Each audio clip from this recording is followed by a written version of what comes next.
खूप जास्त मजा आली. खूप नवीन नवीन मित्र मैत्रिणी भेटले, त्यांच्यासोबत भांडणं झाली, मजा आली, मस्ती केली, खेळ खेळून वेगवेगळे झाडं अशी होती की कधीच ऐकली नव्हती ती झाडं, ती फर्स्ट टाइम बघायला मिळाली. आणि आम्ही सगळ्यात जास्ती लांब एका झाडावर राहत होतो, सगळ्यांना समजायला लागेल. हा स्वराबाईला समजलं का असं गेली.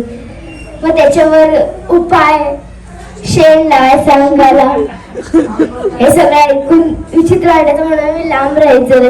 परत परत परत जेव्हा कधी कॅम्प असेल तेव्हा परत परत येत राहणार आहे. ते टाळ्यावर मला बसायचं कारण परत परत परत परत परत. आणि मी परत एकदा थँक्यू म्हणते सरांना की आम्ही त्या दिवशी सगळेजण पाणीपुरी पाहिजे असं बोललो आणि सरांनी त्या दिवशी पाणीपुरी आमच्यासाठी केली. म्हणून पाणीपुरी तर खूप मस्त होती, मला खूप आवडली, खूप जास्त आवडली. पोहायला आवडलं, ट्रेकिंग करायला आवडलं, झाडावर चढायला आवडलं आणि टायरवाला झुला आवडला आणि मला खाणं खायला आवडलं. येऊन जे काही मी एक्सपिरियन्स केला म्हणजे इकडे येऊन मला झाडावर चढायला मी काल एकदा झाडावर चढले आणि 4-4 वेळेला झाडावर. आज मला खोकला झाला होता म्हणून नदीतून लवकर तू आम्हाला यायला सांगितलं. पण ते एप्रिल मध्ये उन्हाळा असतो, आम्हाला अजिबात तू म्हणजे तू काळजीपोटीच म्हणालास, पण तेव्हा आम्हाला मला सगळ्यांना जास्त वेळ भिजायचं आहे ना नदीत. हा तेव्हा आम्हाला जास्त वेळ नदीत भिजू दे एवढंच की जेवण मस्त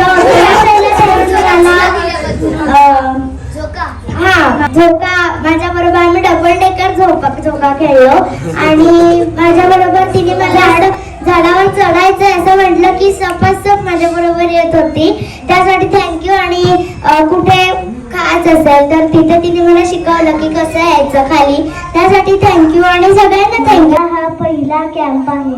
मला ह्याच्या शेण सारवायला, नदी डुंबायला, ट्रेकिंग करायला आवडलं. सर्वात जास्त इकडचं जेवण आवडलं आणि आजची पावभाजी मला एवढी आवडली की मी 4 पाव घेतले.